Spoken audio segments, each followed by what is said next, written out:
અંતિમ તીર્થંકર સ્વરૂપ આ અવસર્પણી કાળની અંદર જે થયા છે, આગળનો ઇતિહાસ બધો એ જાણે છે કે હવે પછી મારા પછી કોઈ પણ તીર્થંકર પરમાત્મા ધરતી પર આ અવસર્પણી કાળની અંદર અવતરણ કરવાના નથી. એટલે જે ચાલવાનું છે મારા વચનોથી જ આ શાસન ચાલવાનું છે. જેટલા પણ વર્ષો ચાલશે એ વખતના સમયથી 21,000 વર્ષનો સમય પરમાત્માના શાસનનો છે કે પંચમ આરો કુલ 21,000 વર્ષનો છે. કેટલા વર્ષનો છે? 21,000 વર્ષના પાંચમો આરો છે. એના અંદર જો ધર્મની લહેર ચલાવી હશે તો એના અંદર જરૂર પડશે જેના આગમની. 22,500 પરમાત્માની દેશનાઓ થઈ. કેટલી થઈ? એ દેશનાઓની અંદર પરમાત્માએ જે અર્થોને પ્રકાશ્યા છે એ અર્થોને ગણધર ભગવંતોએ સૂત્રોમાં ગ્રથિત કરી 11 અંગ અને 12મું દૃષ્ટિવાદ 12 અંગની રચના કરી. એના પછી એ શાસ્ત્રો પર ઉપાંગ સૂત્રો રચાયા, મૂળ સૂત્રો રચાયા, છેદ ગ્રંથો રચાયા. એ પ્રમાણે તેને વર્તમાનમાં 45 આગમ છે આપણી પાસે મોજૂદ છે. 11 અંગ ઉપાંગ 12 બસ પયનના જાણીએ. 6 છેદ ગ્રંથ મૂળ 4 અનુયોગ દ્વારા ઉદાહરણ નંદી સૂત્રજીને મત ગાઈએ. ટોટલ 45 આગમ છે. કેટલા છે? 45 આગમના નામ મોઢે કરી લેવાના. ભવિષ્યમાં કોઈ પૂછે આપણને તમારા શાસ્ત્રો કેટલા છે, કદાચ તમે સંખ્યા બતાવી શકો. શું કેટલા છે? કેટલા છે? 45. કયા કયા છે એની સંખ્યા તો મળી ગઈ તમને. 45 નામ બતાવો કયા કયા છે. કેટલા નામ યાદ છે 45માંથી? હા, 2, 4, 5, 10 કેટલા નામ યાદ રહેશે? જયેશભાઈ કેટલા નામ યાદ છે? બોલો. બસ 2-4 નામ કદાચ યાદ રહે તો. એ સિવાય કઈ? એ સિવાય કશું જ નથી આપણી પાસે. હું મારી જાતને જઈને કહું છું પણ મારા શાસ્ત્રો વિશે મને ખબર નથી. કોઈ બહારનો વ્યક્તિ આવીને પૂછે તમારા શાસ્ત્ર કયા છે, કેટલા છે, શાસ્ત્રમાં શું બતાવવામાં આવ્યું છે, તમે એની સાથે શું ચર્ચા કરશો? નામ સુદ્ધા પણ ના આવડે આપણને. 45 આગમના 24 ભગવાનના નામ પૂરા આવડે છે?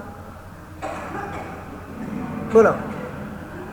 કોઈ પૂછે 17માં ભગવાન કયા તો શું પૂછે? પછી માતું કંજ આપણે ગણવા પડશે 17માં કયા છે. નામ ભલે ખબર છે પણ ગણવા પડશે. ત્યાં આગળ નામ પણ આપણને ક્રમસર યાદ ના હોય. એમના લંચન કયા છે, ઘણું પાઠશાળામાં ભણાવ્યું છે, બધું ભૂલી ગયા. 24 ભગવાનમાંથી 18 ભગવાનની માતાનું નામ શું છે?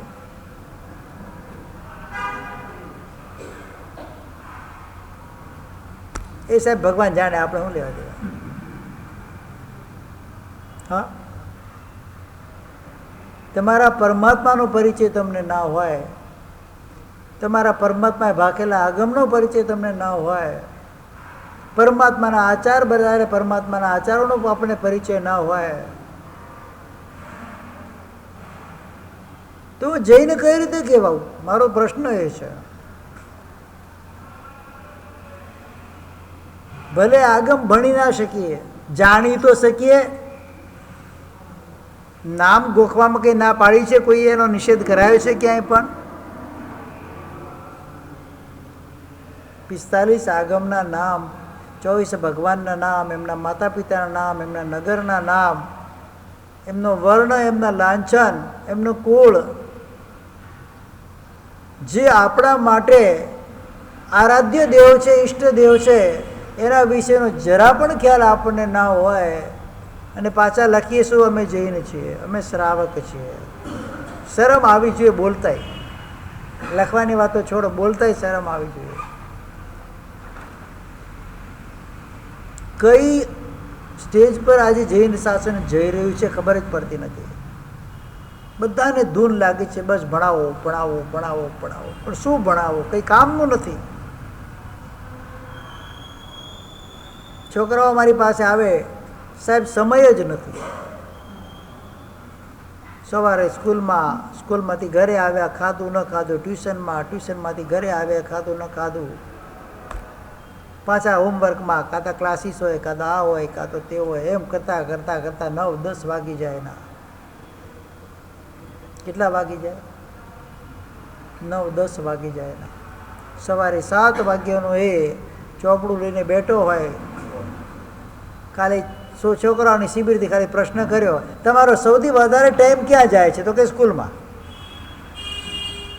ક્યાં જાય? સ્કૂલમાં. એને ઘરે રહેવાનો ટાઈમ નથી, એને રમવા કૂદવાનો ટાઈમ નથી, એને કંઈ શીખવાનો ટાઈમ નથી. બસ ધૂન લાગી છે ભણાવો ભણાવો ભણાવો. અને આજકાલના જનરેશનમાં માતા પિતાને પણ ખબર નહીં કેવું ભૂત ઉપડ્યું છે.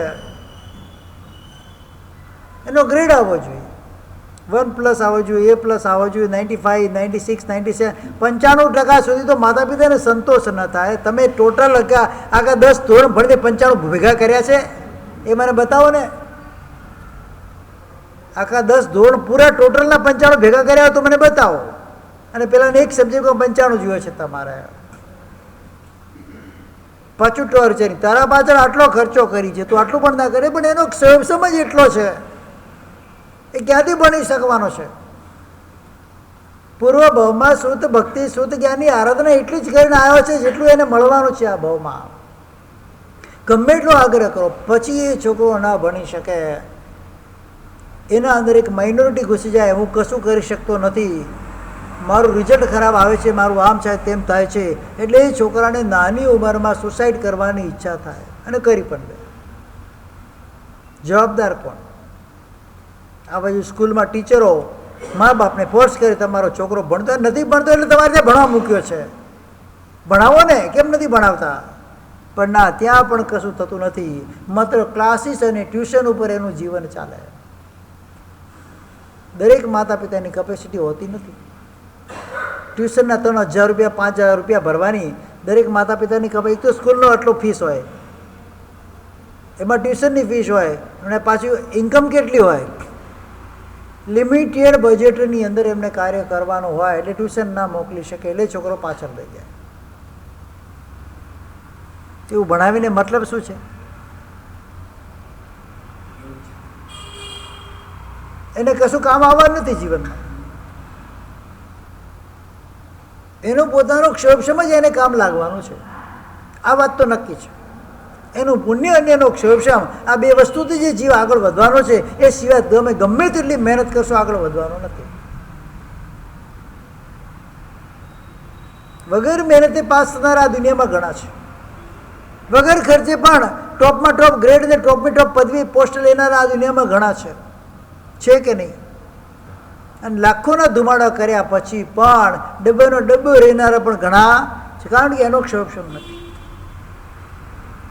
એક ક્ષોભ કઈ રીતે ઉત્પન્ન થાય? સૌથી પહેલા એ લક્ષ્ય નક્કી કરવું જોઈએ. જ્યાં સુધી સમ્યક જ્ઞાન આત્માની અંદર પ્રગટ ન થાય ત્યાં સુધી કોઈ પણ પ્રકારનું મિથ્યા જ્ઞાન વૃદ્ધિ પામતું નથી. આ નક્કી છે. સ્કૂલની એક્ઝામ આવે એટલે પાઠશાળા બંધ થઈ જાય. જે એની પાસે એક જ સ્કોપ હતો સમ્યક જ્ઞાનની વૃદ્ધિ કરવાનો, એ તમે ટોટલ એને સ્ટોપ કરી દો, બંધ કરી દો. આગળ વધી જ ના શકે. ગેરંટી આપું આગળ ન વધશે, અને વધશે તો નુકસાનકારી જ્ઞાનને જ ભણશે. પાઠશાળા શા માટે બંધ થાય? એની ગાથા શા માટે બંધ થાય? એનો ક્ષોભ કેમ રૂંધાય છે? સાહેબ 10માં આવ્યો, હવે એને મહેનત કરવી પડશે, એટલે પાઠશાળા બંધ થઈ જાય. એટલે આખા વર્ષ દરમિયાન તમે કોઈ પ્રોગ્રામ આવીને રહી નથી જતા, હોટલોમાં નથી લઈ જતા, થિયેટરોમાં નથી લઈ જતા, એને કે બહાર ફરવા માટે નથી લઈ જતા, ખાલી ભણે જ છે. બીજી કોઈ પ્રવૃત્તિ એની પાસે નથી કરાવતા. બતાવો, ન કરાવતો તો મને કહો. કોઈનું માસીનું માસાનું લગ્ન આવ્યું હોય તો 3 દાડા ત્યાં જઈને પડ્યા રહે, એને પાઠશાળા ના આવે 1 કલાક. ત્યાં એસએસસી બગડતી નથી, અહીંયા બગડે છે. આ હાલત આજના સમાજની થઈ ગઈ છે. એટલે પાઠશાળાઓ બધી કેવી ચાલે છે? એ ઓક્સિજન ઉપર, શેના ઉપર ચાલે?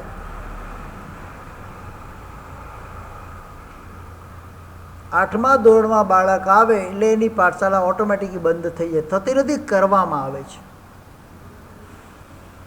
થતી નથી બંધ.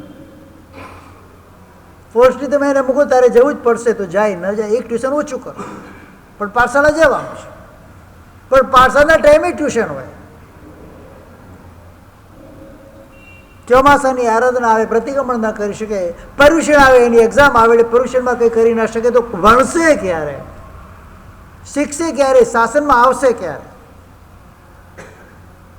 ક્રિશ્ચિયન સ્કૂલો, આ બધી સ્કૂલોની એક મેન્ટાલિટી હોય છે, જે પણ આર્ય સંસ્કૃતિના તહેવાર પ્રોગ્રામો એ વખતે જ એ લોકો એક્ઝામ લાવે. એટલે છોકરો એ સંસ્કૃતિથી ધીરે ધીરે દૂર થતો જાય. અને એમની ક્રિસમસ હોય એટલે 10 દિવસનું વેકેશન સ્કૂલમાં હોય, ત્યારે કોઈ એક્ઝામ આવે છે? 25 ડિસેમ્બરથી માંડીને 2 જાન્યુઆરી સુધી કોઈ પણ ક્રિશ્ચિયન સ્કૂલમાં એક્ઝામ હોય એનો દાખલો મને આપો. તોય આપણને ઘેલસા છે નહીં. મારે જેવીએસ સ્કૂલમાં ભણાવવાના છે, મારે ક્રિશ્ચિયન સ્કૂલોમાં ભણાવવાના છે, મારે ઇંગ્લિશ શું કહેવાય ને મીડિયમમાં ભણાવવા છે. નથી તમારા રહેતા, નથી અમારા રહેતા, નથી શાસનના રહેતા, એ છેલ્લે જતા ક્રિશ્ચિયન થઈ જાય. માં દોષ કોનો છે?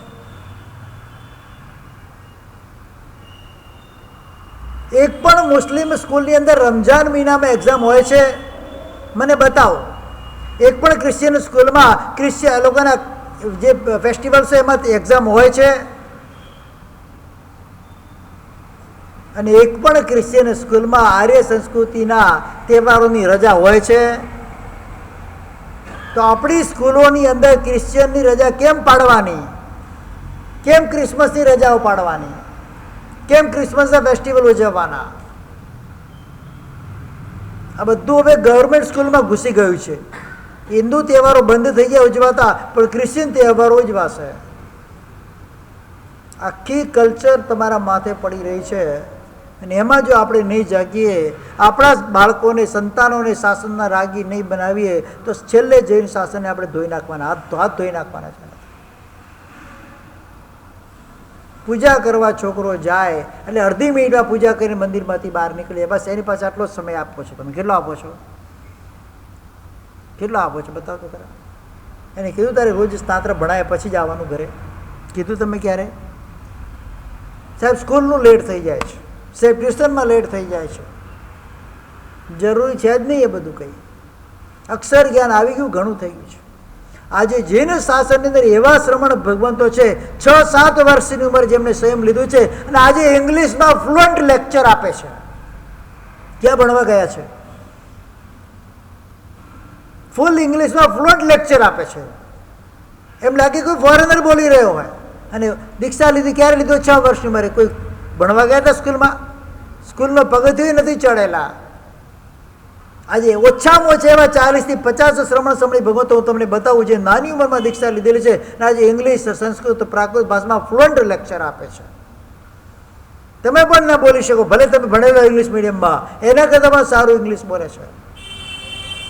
પ્રોફેસરોને, વકીલોને, ડૉક્ટરોને એ લોકોની સભામાં લેક્ચરો આપે છે, સાધુ આપણા જૈન શાસનના. અને એમનો દીક્ષા પર્યા દેખો તો 6 વર્ષની ઉંમરે, 7 વર્ષની, 10 વર્ષની ઉંમરે દીક્ષા લીધેલી છે. કેમ ભણવા ગયા છે? જેટલું સમ્યક જ્ઞાન પાયાની અંદર પડ્યું હોય તો પેલું જ્ઞાન તો ઓટોમેટિક આવે છે, ગેરંટેડ હું તમને કહી શકું. પણ અત્યારે ક્ષોભક્ષમ કઈ રીતે ધોવાય છે, આ સમ્યક જ્ઞાન એને આપવાનું બંધ થઈ ગયું છે. પેલો ગમે તેટલું ભણશે ને ત્યાં આગળ એને કશું જ ઉપયોગમાં આવવાનું નથી, આગળ વધી જ નથી શકવાનું. છેલ્લે એ બધું જ્ઞાન શેનું છે? તમને ગુલામ બનાવે છે. જે આપણો પારંપરિક વ્યવસાય હતો બિઝનેસ કરવાનો, માલિક બનવાનો વ્યવસાય હતો, કયો હતો સૈનિકભાઈ? અત્યારે ઘર ઘરમાં નોકરો પેદા થયા છે. કોઈને માલિક બનવાની ઈચ્છા જ નથી, ગુલામ થઈ ગયા છે. પોતાના પર પોતાને વિશ્વાસ જ નથી. તમારી પોતાની દુકાને ચાલતી ઉપર તમારો દીકરો ત્યાં જઈને જોબ કરતો હોય, પ્રાઇવેટ કંપની હોય, ગવર્મેન્ટ કંપનીમાં જોબ કરતો, નોકરી કરતો હોય છે. માલિકનો દીકરો નોકર બને, વિચાર કરો તમે. આ એ શીખાડશે જ્ઞાન. વાણિયા કઈ રીતે નામ પડ્યું ખબર છે? વણિક. વણિક એને કે વેપાર કરનારા હતા, નહીં કે નોકરી કરનારા. એક સમય તો જૈન સમાજ સમગ્ર પ્રજાને પોષતો હતો. આજે જૈન સમાજ સમગ્ર પ્રજાનો ગુલામ થઈ ગયો છે. છેલ્લા 50 વર્ષોની અંદર, 100 વર્ષોની અંદર અંગ્રેજો ગુલામી તો મૂકીને ગયા, પણ ગુલામ કરીને ગયા. શું કર્યું એમને? શું પાયો કર્યો હતો એમને? ક્યારેય કોઈ મંદિર તોડ્યા નથી. બ્રિટિશરોએ કે ફોરેનરો ક્યારેય કોઈ મંદિર પર ઘા કર્યો નથી. કોઈ મહાત્માને એને પરેશાન કર્યા નથી. એને શું કર્યું છે? એને સંસ્કૃતિ તોડી છે. એ વ્યક્તિને મંદિરમાં જતો બંધ કરી દો એમ, એટલે ઓટોમેટિકલી મંદિરથી દૂર થતો જશે, એટલે ઓટોમેટિકલી આપણો ગુલામ રહેશે. સાયલેન્ટ પોઈઝન આપીને ગયું ગવર્મેન્ટ, બ્રિટિશ ગવર્મેન્ટ આપણને. એમાં ઇંગ્લિશ શિક્ષણ ઘુસાવીને ગયું. ઠેર ઠેર એ લોકોએ શું કર્યું? જેવેસ સ્કૂલો ઊભી કરી દીધી, જેવેસ હોસ્પિટલ ઊભી કરી દીધી. તમારે જવું ત્યાં જ પડે. દીકતો ધંધો એમનો ચાલે. આજે તપોવનમાં છોકરાને મૂકવો 1 લાખ રૂપિયા ફીસ હોય ને, તો આપણે એટલા લાખ રૂપિયા થોડી ભરાતા હશે. જેવેસ સ્કૂલમાં 10 લાખ ભરવા તૈયાર થઈ જાઓ છો. આજે તપોવનમાંથી નીકળેલા બાળકો જો આજે જૈન શાસનમાં ડંકો વગાડી રહ્યા છે. હું તપોવનની એ નથી કરતો, પણ જે છે હકીકતો તમને બતાવું. શું મહેનત કરે છે ત્યાં આગળ શ્રમણ ભગવંતો. એક એક બાળકને તૈયાર કરવાની બધી રીતે એને કુશળ બનાવે છે. એને સ્પોર્ટ્સમાં એક્સપર્ટ બનાવે છે, એને સ્પીચમાં એક્સપર્ટ બનાવે છે, એને ભણવામાં એક્સપર્ટ બનાવે છે, એને પંડિતાઈમાં એક્સપર્ટ બનાવે છે. દરેકે દરેકનું આજે તપોવન નામ ખાટે છે બધા જ જગ્યા, આખા હિન્દુસ્તાનની અંદર. અને 100% રિઝલ્ટ આપે છે. કેટલો આપે છે? છતાં મૂકવાની ઈચ્છા થાય? સાચે સાચું કહેજો, કેમ નથી થતી? ફીસ વધારે લાગે છે? બોલો. તપોવનનો છોકરો હોય, અષ્ટપ્રકારી પૂજા નિત્ય કરતો હોય, તપોવનનો છોકરો રાત્રિ ભોજન કરતો જ ના હોય, તપોવનનો છોકરો જમીકન જન્મથી ચાખેલું જ ના હોય, અને તપોવનનો છોકરો હોય ધડધડાટ અહીંયા પ્રતિક્રમણ ભણાવતો હોય, સંવત્સરી પ્રતિક્રમણ કોઈ ન હોય તો આ ક્યાંથી મળવાનું છે તમને? એ જેવેસ સ્કૂલમાંથી મળવાનું છે? નથી મળવાનું. આજે વિશેષ રીતે આપણે સમજવાનું છે. 45 આગમની સમજ લેવાની છે. શા માટે આગમ પરમાત્માએ રચ્યા બતાવ્યા છે ને? ગણધરોએ શા માટે મહેનત કરી છે? એના માટે બસ એ જ ખબર પડવા માટે કે ભવિષ્ય જે આંધળું છે ત્યાંનું ભવિષ્ય અંધારામાં છે, એમાં દીવો છે. આગમ શું છે? આગમ એ દીપકનું કાર્ય કરે છે. એ દીપક જો પ્રગટેલો રહેશે ને તો જૈન શાસન ટકેલું રહેશે. એ દીપક જ્યારે બુજાઈ જશે, હા હા કથમ હુંતા અનાથા જૈન હુંતો જીણાગમો, કુમારપાળ મહારાજા લખે છે. અમે અનાથ કઈ રીતે હોઈ શકત, કઈ રીતે ત્યારે જીવતા જો જૈન આગમ અમારી પાસે ના હોત. અમે અનાથ તે બિચારા લાચાર થઈ જાઓ. પણ આ તો પરમાત્માની કૃપા છે, ગણધર ભગવંતની કૃપા છે, આવનારા મહર્ષિઓની એમની મહેનતની, એમને જે જૈન શાસન પ્રત્યે વફાદારીની કૃપા છે કે આપણને આ વસ્તુ અત્યાર સુધી આપણી સુધી પહોંચી છે. કમસે કમ નામ તો પહોંચ્યા છે. નામની હજુ પણ જે બચ્યું છે ઘણું બધું બચેલું છે, એટલું તો પહોંચ્યું છે. એ પણ પહોંચાડવા એમનો સિંહ ફાળો છે. આપણે શું કર્યું? કંઈ જ નહીં. 5 પ્રતિક્રમણ પર મૂળથી જો ભણી લીધા હોય તો ઘણું સારું કહેવાય. ઘરની અંદર વકીલ હશે, ઘરની અંદર સીએ હશે, ઘરની અંદર એન્જિનિયર હશે, પણ ઘરની અંદર 5 પ્રતિક્રમણ ભણેલા કેટલા હશે? મને બતાવો. 30 વર્ષ એ વ્યક્તિએ મહેનત કર્યો, 25 વર્ષ મહેનત કરી એન્જિનિયર થયો, સીએ થયો, લાખો 25, 30, 50 લાખ રૂપિયાનો ધુમાડો કરી દીધો. ને એને પૂછવામાં આવડે તે શાસન માટે શું કર્યું? એને કદાચ ઈચ્છામી ખમાસણનો ઢંગથી બોલતા નહીં આવડતું હોય. એના જીવનનું શું? ઝીરો થઈ ગયું. આજે કોઈ પણ કલ્ચર હોય હું એ કલ્ચરની અનુમોદન નથી કરતો, ચાહે ઇસ્લામ કલ્ચર, ચાહે ક્રિશ્ચિયન કલ્ચર હોય, ચાહે બીજા ઘણા બધા એવા કલ્ચર છે. એમને એમના ધર્મને વળગીને રહેવાનું કીધું છે. આજે શીખ હશે તો શીખ પોતાના આચારોને વળગીને રહેલો છે. એ કટાર કાંસકી વગેરે 5 ક એમના સાથે ને સાથે જ હોય હંમેશા. એ ક્યારે વાળ ઉતરાવે નહીં. શીખ હોય તો કેમ? મારું કલ્ચર છે. એને શરમ પણ નથી.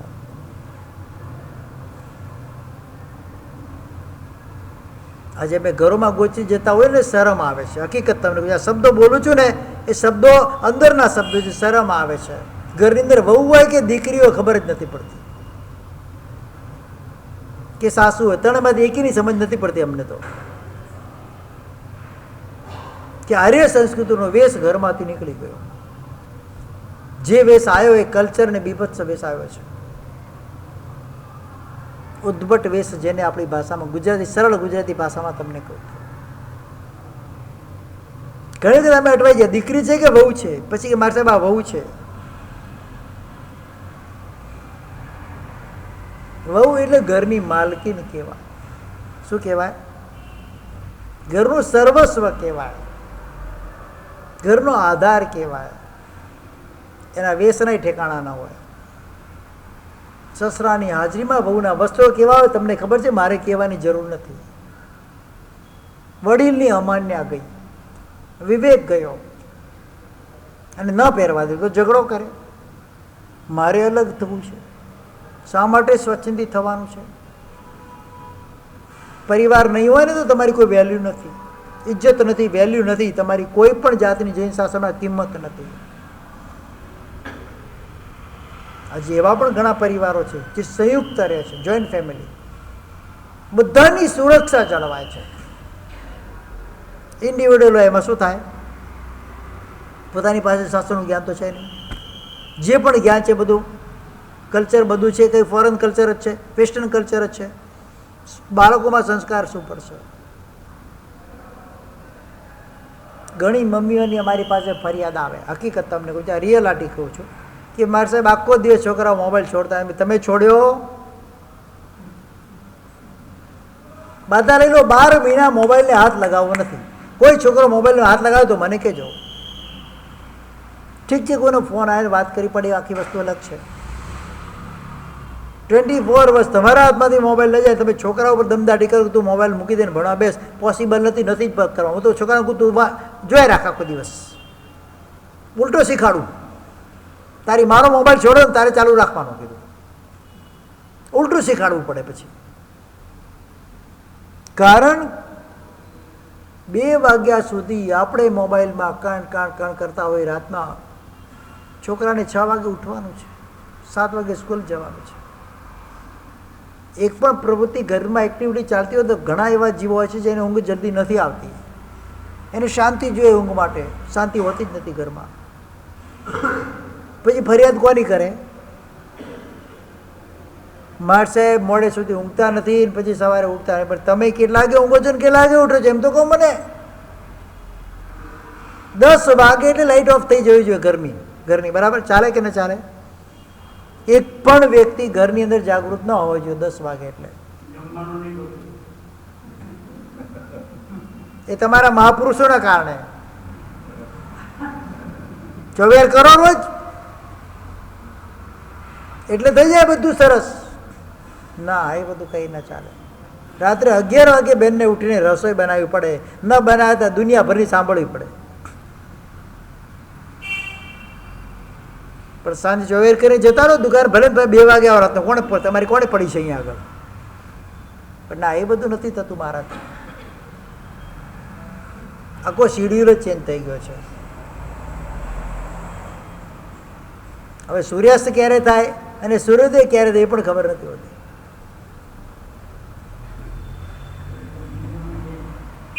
હા, ખબર હોય છે?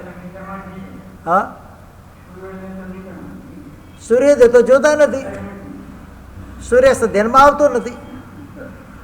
કે ઉઠે જ 10 વાગે, સૂર્યોદય તો સૂર્યનો બાપ ચડી ગયો ઉપર. એટલે આ પરિસ્થિતિ જ્યાં સુધી ચાલશે, આ તો હજુ તો કેટલા વર્ષ ગયા છે ભગવાનના? 2500-2500 વર્ષ થયા છે. હજી 16,500 વર્ષ બાકી છે. કેટલા? 15.5 થી 16,000 વર્ષ બાકી છે. નહીં, 18,500, 18,000 વર્ષ હજુ બાકી છે. કઈ પરિસ્થિતિ આવશે વિચારવા જેવું છે. સંસ્કૃતિ ટકશે કે કેમ, એક મોટો પ્રશ્ન છે. આ બધાને કલ્ચર ફોરેન જોઈએ છે. આજે કોના ઘરમાં વેસ્ટર્ન ડ્રેસીસ નથી, મને બતાવો. એક ઘર એવું હશે જેમાં એક પણ વેસ્ટર્ન ડ્રેસીસ હોય જ નહીં. હા, બતાવો મને.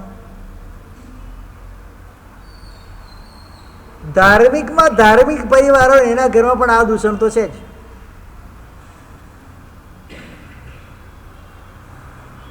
કેમ, શા માટે આ દૂષણ ઘૂસ્યું? જેની સંસ્કૃતિ કેમ નથી આપણા ઘરની અંદર?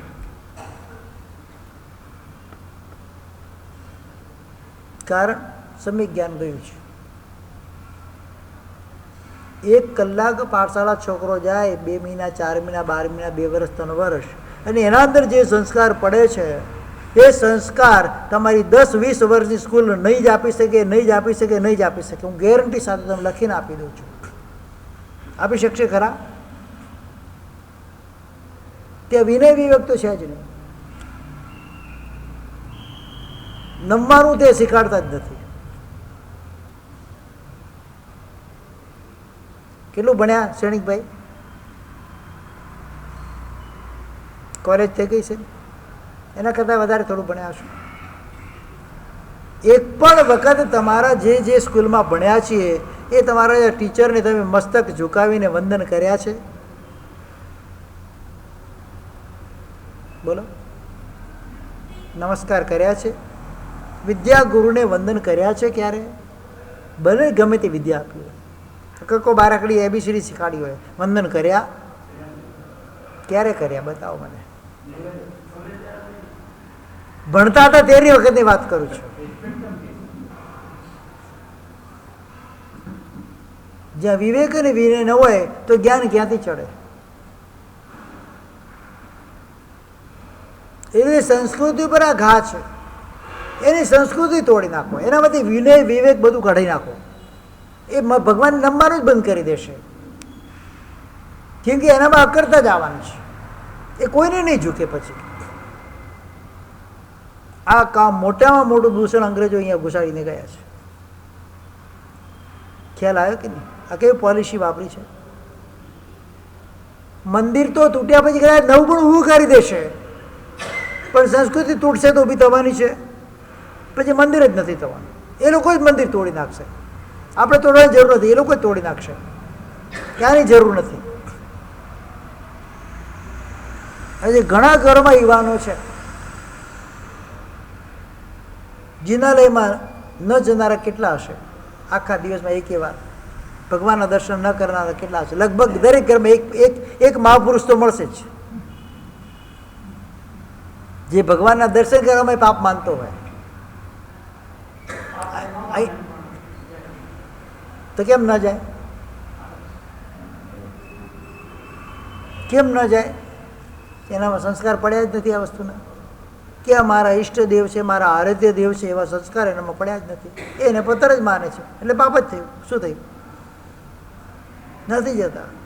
અમે ઘણો ફોર્સ કરીએ, કમસે કમ ભગવાનના દર્શન કરાવો. તું ભગવાનને દર્શન આપવા તો જા, તો એ ન જાય. એક શેઠનું દ્રષ્ટાંત આવે છે, મહાકંજૂસ, 1 રૂપિયો એનાથી છૂટે નહીં. દેવાની વાત આવે તો કોઈ દિવસ એ હાથ લંબાવે નહીં. આપવાની વાત નહીં કરવાની. એની બાજુમાં જ બીજા એની દુકાન હતી, એક શ્રાવકભાઈની કોઈની દુકાન હતી. એક વખત એ શેઠ ખાડામાં પડી ગયા, નીકળી નથી શકતા. આજુબાજુ ઘણા બધા લોકો વચ્ચે શેઠ હાથ આપો, હાથ આપો, હાથ આપો. શેઠ હાથ જ નથી આપતા, કે આપવાના સંસ્કાર જ નથી. પછી પેલો દુકાનવાળો બાજુવાળાને ખબર છે આ શેઠની વૃત્તિ કેવી છે. લો શેઠ મારો હાથ. હા, લેવાની વાત છે તો લાવ. પછી હાથ આપ. પછી હાથ પકડ્યો. ખ્યાલ આવ્યો વસ્તુનો? તમે પેલા કિનારામાં હાથ માંગી તો આપતો નથી, ન અપાય. આપવાની વૃત્તિ મારામાં નથી. આ પેલો બુદ્ધિશાળી હતો, એ આપશે નહીં, પણ લેશે તો લો શેઠ મારો હાથ. એટલે પકડે હાથ બહાર કાઢ્યા. હવે એ શેઠમાં આપણામાં કોઈ ફરક નથી. જીના ગમની વાત કાલે ચાલતી હતી. આચારંગ સૂત્રની આપણે વાત કરેલી કાલે. બીજા નંબરનું અંગસૂત્ર છે સ્વેડાંગ સૂત્ર. એને શ્રુત કૃતાંગ સૂત્ર સંસ્કૃતમાં કહેવામાં આવે. સૂત્ર કૃતાંગ તો શ્રુત કૃતાંગ, કોઈ ઘણા બધા નામ છે એના. જીન શાસનની અંદર ઘણી બધી એવી વાતો હોય, ઘણા બધા એવા તત્વો હોય. અહિંસા ધર્મ બતા સૌથી મોટામાં મોટો ધર્મ અહિંસા ધર્મ. જીન શાસનના દરેક આગમમાં અહિંસા ધર્મનું વર્ણન તમને અવશ્ય અચૂક મળશે ને મળશે જ. જૈના ધર્મનું પાલન કરવાનું છે, અહિંસા ધર્મનું પાલન કરવાનું છે. સૌથી મોટું શ્રાવક વ્રત છે. સાધુને માટે પણ એ વ્રત છે જ. પ્રાણાતિપાત વિરમણ વ્રત કયું છે કે નહીં? એટલે કોઈ પણ જીવની મારા થકી હિંસા ન જ થાય. દરેક જીવ પોતાની રીતે જીવવા માટે રચાયેલા જ છે. એ જીવી શકે છે. બધાને જીવવાનું બંધારણ છે. મારાથી કોઈની હિંસા ન થાય. મન વચન ને કર્મ 3 પ્રકારે હિંસા થાય. મનથી થાય, વચનથી થાય, કર્મ. ત્રિકરણ 3 યોગથી હિંસા થાય. ન કરવું, ન કરાવવું ને ન કરનારને અનુમોદના કરવું. 3/3 એટલે 9 કોટીના અમારે પચખાણ હોય, તમારે 6 કોટીના હોય. ન કરવું, ન કરાવવું. અનુમોદનાનું તમારે પચખાણ હોય તો નથી, તમારે અનુવ્રત હોય, અમારે મહાવ્રત હોય છે. શું હોય છે? એટલે અમારે 9 કોટીના પચખાણ હોય, તમારે 6 કોટીના પચખાણ હોય. 6 કેટેગરીઝ ઓફ પચખાણ. શું? તમારે 6 કોટી હોય, અમારે 9 કોટી હોય. 9 રીતે પચખાણ હોય. મનથી કરવું નહીં, કરાવવું નહીં, કર્તાનું અનુમોદન કરવું નહીં. વચનથી કરવું નહીં, કરાવવું નહીં, કર્તાનું અનુમોદન કરવું નહીં. કાયાથી કરવું નહીં, કરાવવું નહીં, કર્તાનું અનુમોદન કરવું નહીં. આ 9 કોટી અમારે હોય. મૂળ વ્રત હોય છે. 5 વ્રત મૂળ હોય છે. 6ઠું રાત્રિ ભોજન વ્રત એ ઉત્તર વ્રત હોય છે. કોઈ પણ જાતનું બંધ છોડે એમાં નથી, પાળવું જ પડે. એક જીવનું રક્ષણ કરશું, એ જીવ જેટલા ભાવો સુધી તમારી સામે ઉપસ્થિત તમારું રક્ષણ કરશે, એ વાત નક્કી છે. ધર્મો રક્ષતી રક્ષિત. જીવની તમે રક્ષા કરશો, જીવ તમારી રક્ષા કરશે. અને દરેક જીવ આ સંસારની અંદર 14 રાજ્યલોકની અંદર જેટલા પણ જીવો છે, તમામ જીવો એકબીજા ઉપર ઉપકાર કરે છે. શું? એકબીજાના ઉપકાર વગર કોઈ જીવ આ સંસારમાં જીવી શકે એમ નથી. અત્યારે આપણે જીવીએ છીએ, આપણા પર કેટલા જેવો ઉપકાર કરે છે કે નહીં? પૃથ્વીકાયના જેવો ઉપકાર કરે. તમને પૃથ્વીમાં ચાલવાનું, ઘર મકાન બને પૃથ્વીકા જીવોથી બને છે. આભૂષણ વગેરે પહેરો છે, પૃથ્વીકા જીવનો છે. અપકાય પાણી વગર ચાલે. આખો દિવસ 24 કલાક પાણીનો સ્પર્શ નહીં કરવાનો. બોલો, ચાલી શકે? હા, ડોન્ટ ટચ વોટર. 24 કલાકમાં એકે વખત તમારે અગ્નિનો સ્પર્શ નહીં કરવાનો. ચાલી શકે ખરા? વાયુનો સ્પર્શ નહીં કરવાનો. પતી જાય સેકન્ડમાં જ, શ્વાસ જ ના લઈ શકે. વનસ્પતિનો સ્પર્શ નહીં કરવાનો. 3 જીવોનો સ્પર્શ નહીં કરવાનો.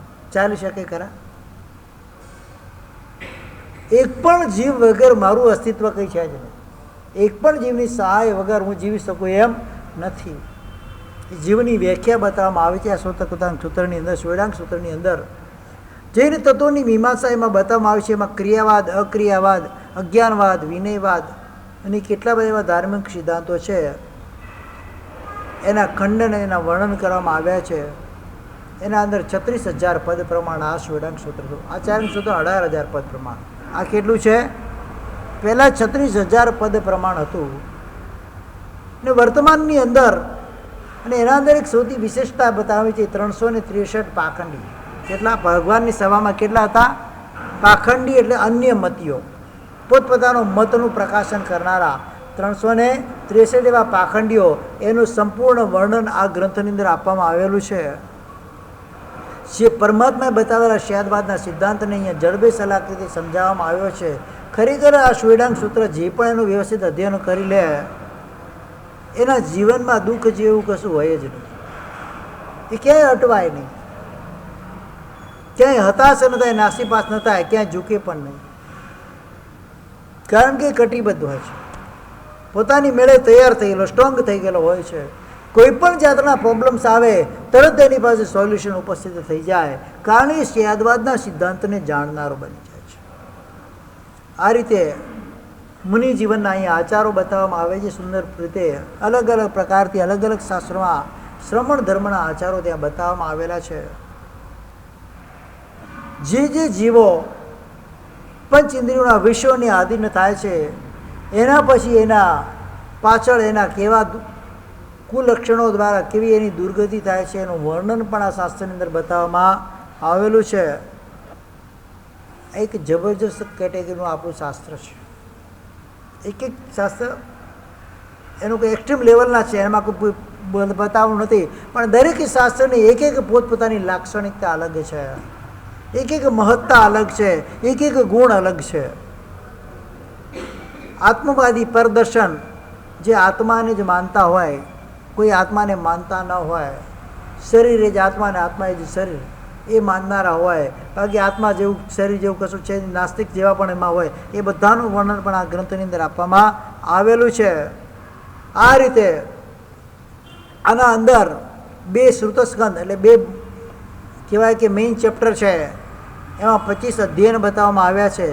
મૂળ એમાં સૂત્ર 2100 છે, જે 36,000 પદમાંથી અત્યારે બચેલું કેટલું પાસે આપણી પાસે પડ્યું છે? ખાલી 2100 શ્લોક પ્રમાણે. કેટલા? 36,000 પદમાંથી 2100 શ્લોક એટલે કેટલું કહેવાય? કંઈ જ ન કહેવાય, ઝીરો જેવું જ કહેવાય. આટલું આપણી પાસે બચેલું છે. એમાં નિવૃત્તિ રચાઈ હતી એની 205 ગાથા છે, એના પર 9900 શ્લોક પ્રમાણે એમાં ચૂર્ણી છે. અને શ્રીલંકાચાર્ય શ્રી મહારાજ જેમને એના પર ટીકા રચેલી છે, આચાર્ય અંગ અને શ્રીડાંગ 2 અંગસૂત્રો પછી ટીકા રચનાર છે શ્રીલંકાચાર્ય. બાકીના જે 9 અંગસૂત્રો છે એને નવાંગી ટીકાકાર અભયદેવ શ્રી મહારાજ દ્વારા એ નવાંગી ટીકાની રચના થયેલી છે. તો પહેલું આચાર્ય સૂત્ર એમાં શ્રીલંકાચાર્યની ટીકા છે, બીજા નંબરનું આ શ્વેડાંગ સૂત્ર એનામાં પણ શ્રીલંકાચાર્યની ટીકા છે. એ ટીકા 12,850 શ્લોક પ્રમાણ અહીંયા એ ટીકાની રચના થયેલી હતી. આ રીતે એનો સંક્ષિપ્ત પરિચય શ્વેડાંગ સૂત્રમાં તમને આપવામાં આવ્યો છે. હવે એના પછી સ્થાનાંગ સૂત્ર, એમાં 10 પ્રકારના સ્થાન બતાવવામાં આવે છે. 1 સ્થાન, 2 સ્થાન, 3 સ્થાન, 4 સ્થાન, સ્થાન દ્વારા. એટલે કે પહેલા સ્થાનમાં તો એક વસ્તુ જે આવતી એ બધી પહેલા સ્થાનમાં આવે કે એક આત્મા એક જ છે, મોક્ષ સિદ્ધશીલા એક છે, લોક એક છે. એ પ્રમાણે જે એક એક વસ્તુ છે, એક એક વસ્તુનું પ્રરૂપણા જેમાં કરવામાં આવે ને એક સ્થાન કહેવાય, રીતે 10 વસ્તુની પ્રરૂપણા 10 સ્થાન કહેવામાં આવે છે. આ રીતે આ સ્થાનાંગ સૂત્રની 1-1 થી 10 સ્થાનો બતાવવામાં આવે છે. 4 સ્થાન, 5 સ્થાન, 4માં કઈ વસ્તુ આવે, 2માં શું આવે, રાગ અને દ્વેષ આવે, જ્ઞાન અને અજ્ઞાન આવે, આ બધું 2માં આવે. 3માં શું આવે, મન વચન અને કાયનો યોગ આવે, આ 3 આવે. 4માં શું આવે, તો 4માં 4 અલગ અલગ વસ્તુ હતી. 5માં શું એમ એ પ્રમાણે 10 સુધી વસ્તુની પ્રરૂપણા કરવામાં આવેલી હોય એને 10 સ્થાનવાળું આ સ્થાનાંગ સૂત્ર છે. હવે એમાંથી જેટલી વસ્તુઓ બચી ગઈ, હજુ ઘણું બધી પ્રરૂપણા કરવાની બચી હોય, 10 સ્થાન સુધી એવું થોડું હોય છે. 11મા સ્થાનમાં કોઈ વસ્તુ ના હોય, 100મા સ્થાનમાં કોઈ વસ્તુ ન હોય, તો એની પ્રરૂપણા ક્યાં કરવામાં? તેના પછીનું જે આગમ છે આ સ્થાનાંગ સૂત્ર પછી સમયાંગ સૂત્ર આવે. સ્થાનાંગ સૂત્રની આપણે વ્યાખ્યા એક સમજી લઈએ કે એમાં 1 થી 10 સુધીના સંખ્યાનો સમાવેશ કરવામાં આવે છે.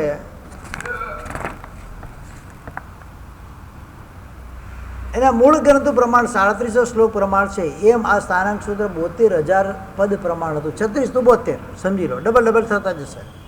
અને અત્યારે આપણી પાસે 3700 શ્લોક પ્રમાણ મૂળ રહે છે. અભયદેવ શ્રી મહારાજ જેના પર ટીકા રચી 14,250 શ્લોક પ્રમાણે એમાં ટીકા રચાયેલી છે. અને એના પછી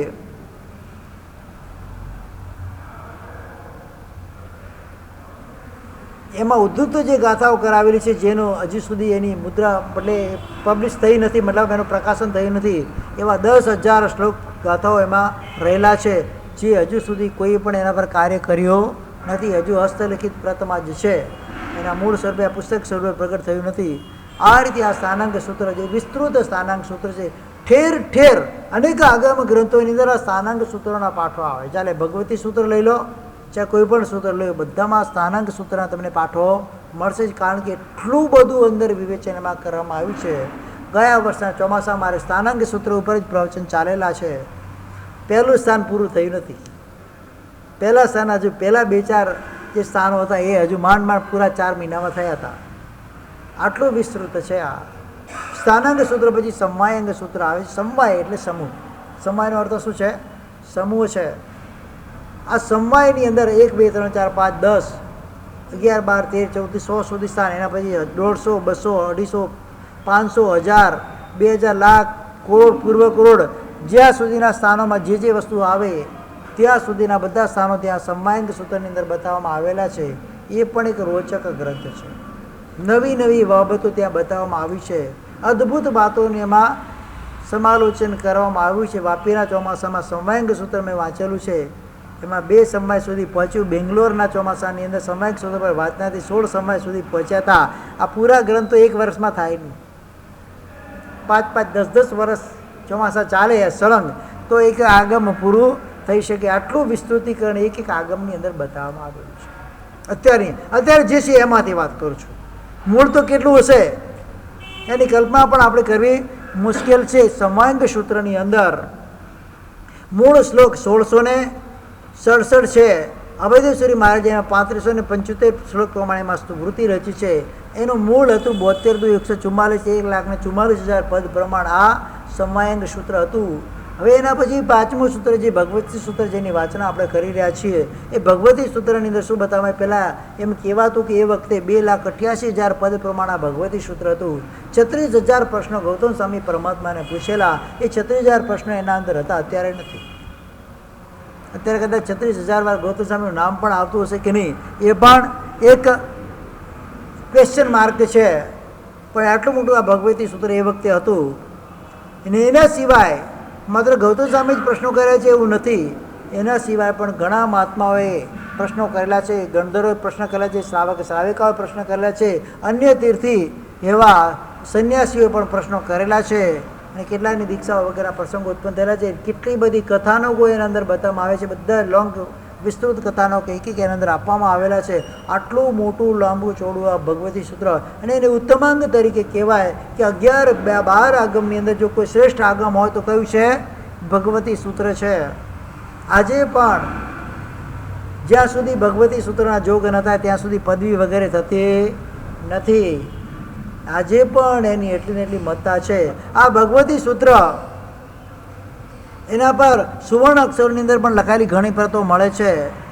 એમાં જે ચૂર્ણી ભગવતી સૂત્રની હતી જેનો હજી કોઈ પ્રકાશન કર્યું નથી એ 3114 શ્લોક પ્રમાણ હતી. એની ટીકા 18,616 શ્લોક પ્રમાણ ટીકા છે અને 15,751 શ્લોક પ્રમાણે એમાં મૂળ સૂત્રો એટલે મૂળ સૂત્રો છે એના અંદર. આ રીતે વિસ્તૃત એવું ભગવતી સૂત્ર 41 જેમાં શતકો છે. એના અંદર 1700 ઉપરાંત ઉદ્દેશકો છે. આ રીતે આટલું બધું લાંબુ ચોડું આ ભગવતી સૂત્ર આપણે સાંભળવાનું છે.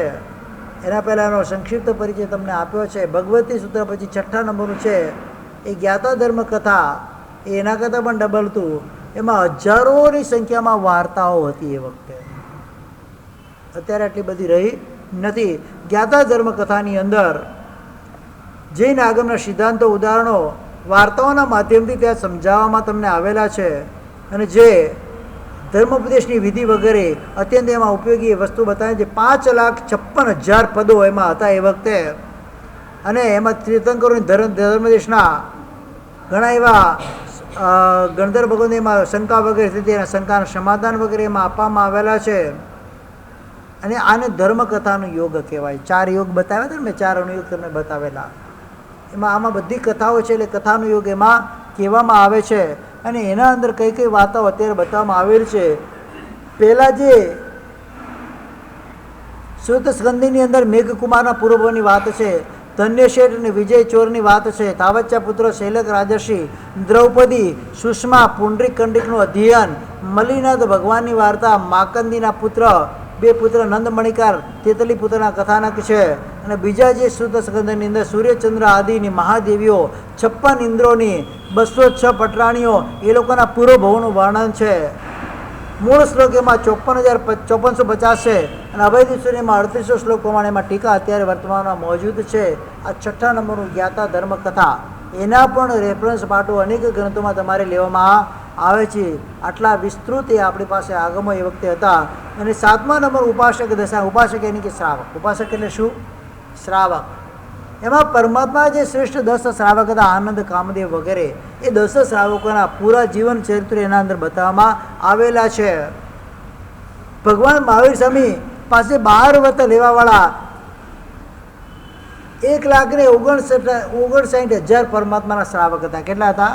જે 12 વ્રતધારી શ્રાવકો હતા. વલસાડમાં 12 વ્રતધારી શ્રાવકો કેટલા? બોલો. 1,59,000 શ્રાવકો પરમાત્માના હાથે 12 વ્રત ઉછરેલા છે. અને 3,60,000 શ્રાવિકાઓ પરમાત્માના શાસનમાં એ 12 વ્રત ઉછરેલી હતી. એમાં આનંદ, કામદેવ, ચૂલની પિતા સુરદેવ, ચુલ્લ શતક, કુંડ કોલિક, સદ્દાલ પુત્ર મહાશતક, નંદિની પિતા, શાલી પિતા, એ 10 શ્રાવક જે હતા. અને એમના અહીંયા આગળ ભૂત પ્રેત અને એના સમાન વિસ્તૃત વર્ણન તે પણ આપવામાં આવેલા છે. આ રીતે આ શાસ્ત્રની અંદર મૂળ 850 શ્લોક છે. અભયદેશ્વરની 400 શ્લોકની એમાં નાનકડી એવી ટીકા છે. આ પ્રમાણે આ શાસ્ત્ર અહીંયા છે. પણ પહેલાં એ શાસ્ત્ર કેટલું મોટું હતું? 5,56,000 ઇન્ટુ ડબલ કરો, કેટલા થયા? 11,12,000 જેટલું થયું. એ વખતે એ શાસ્ત્ર આટલું મોટું હતું. એના પછીનું 8મા નંબર અંતકૃત દશાંગ સૂત્ર, અંતગઢ દશા જેને કહેવાય છે. અંતકૃત એટલે શું? કેવળ જ્ઞાન પામ્યા પછી અંતર્મુહૂર્તમાં જેનું નિર્વાણ થઈ જાય ને અંતકૃત કહેવાય. અંતકૃત કેવલી કહેવાય. શું કહેવાય? કારણ કે કોઈને કોઈ સાધુ પર ઉપસર્ગ આવ્યો હોય અને ઉપસર્ગને સહન કરતાં કરતાં કેવળ જ્ઞાને પ્રાપ્ત થયા અને ત્યાં જ મરણાંતિક ઉપસર્ગ હોવાના કારણે ત્યાં એમનું નિર્વાણ થઈ જાય, મૃત્યુ થઈ જાય, એને અંતકૃત કહેવાય. ગજ સુકુમાર છે, મિતારજ મુનિ છે, સુકોસલ મુનિ છે, આ બધા કેવા હતા? અંતકૃત કેવલી હતા. એને અંતકૃત કેવલી આ પ્રમાણે એનું આ વર્ણન એના અંદર બતાવવામાં આવ્યું છે. 23,28,000 પદ હતા એના અંદર. અને તીર્થંકરના તીર્થની અંદર અનેક પ્રકારના દાણ ઉપસર્ગનો સહન કરી અને પ્રાતિહારીને પ્રાપ્ત કરી નિર્વાણને પ્રાપ્ત થયેલા 10 અંતકૃત કેવલીઓને એમાં વર્ણન કરવામાં આવ્યું છે. 10 મહાત્માના 10 મહાપુરુષોનું વર્ણન. એના માટે પદની સંખ્યા 23,24,000. કેટલા? આટલી બધી સંખ્યા 23,28,000 પદની સંખ્યા એનામાં હતી. આ રીતે આ અંતકૃત દશા તત્વાર્થ ભાષ્યની પણ એના વર્ણન ખૂબ આવે છે કે ભગવાન મહાવીર સ્વામીના તીર્થમાં નમી, મતંગ, સોમિલ, રામપુત્ર, સુદર્શન, યમલિક, વલિક, કિંવિકલ, પાલંબ, અષ્ટપુત્ર, એ 10 અંતકૃત કેવલી ભગવાનના શાસનમાં થયા હતા. અને આ રીતે ઋષભદેશ આદિ તીર્થંકરોના તીર્થમાં પણ ઘણા બધા દરેકના સમયમાં 10 એવા અંતકૃત કેવલી થયેલા હતા. જે ઉપસર્ગો સહન કરી અને સંપૂર્ણ કર્મનો ક્ષય કરી અંતકૃત કેવલી થઈ અને મોક્ષમાં પધાર્યા છે. એ અંતકૃત કેવલી 10 અંતકૃત કેવલીનું વર્ણન એના અંદર આપવામાં આવે છે. અતિમુક્ત મુનિ, ગજ સુકુમાર, દેવકીના 6 પુત્રો, એ બધા ઘણા બધા આત્માઓનું વર્ણન પણ એના અંદર આપવામાં આવેલું છે. આ રીતે એના અંદર મૂળ 850 શ્લોક છે. અને અભયદેશ્વરીમાં આજે 400 શ્લોકની એમાં ટીકા રચેલી છે. આજે આટલું જ આપણે લઈશું. આવતીકાલે 9, 10 અને 11 અને 12 આ 12 અંગ સૂત્રોની વાત કરવાની છે. એમાં 8 અંગ સૂત્રો આજે આપણે લઈ લીધા છે. આવતીકાલે 9થી માંડીને 12 સૂત્ર અને પછી એ ઉપાંગ સૂત્ર એ વગેરેનું વર્ણન આપણે કરશું. આ જ્યારે વર્ણન પૂરું થાય પછી આપણું ભગવતી સૂત્રના અંદર જે પદાર્થો લેવાના છે આપણે ચાલુ કરશું. હજુ 3 દિવસ આનો હજુ ચાલશે આપણી પાસે. એના પછી આપણું મૂળ જે કાર્ય કરવાનું છે કાર્ય ચાલુ થશે. વિશેષમાં આજે બેસનું છે. તપસ્વીઓને 100 તપસ્વી છે. કેટલા સેન્ચુરી થઈ ગઈ? આજે 82 છે. બેસનાની અંદર વિવેકપૂર્ણ બેસનું કરજો. આગળ તપ ચાલવાનો છે. વિશેષથી બધાને સાતા છે. તપસ્વીઓને ખાસ લાભાર્થી પરિવાર ઉભા થઈને સાતા પૂછી લો એક વખત. એટલે શું તમને આનંદ આવે, આગળ તપ કરવાની ઈચ્છા થાય. ચલો હવે તમારું જે કાર્ય પતાવી દો. આવી જા ભાઈ. હોસ્ટ છે અમારા, હોસ્ટ.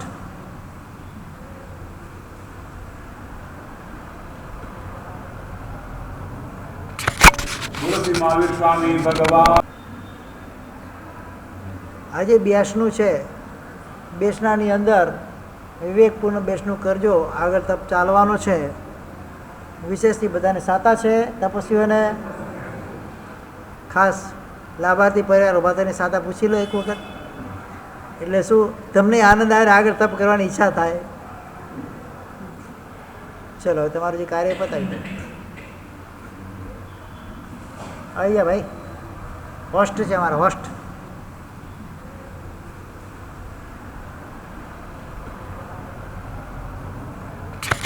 બોલો શ્રી મહાવીર સ્વામી ભગવાન.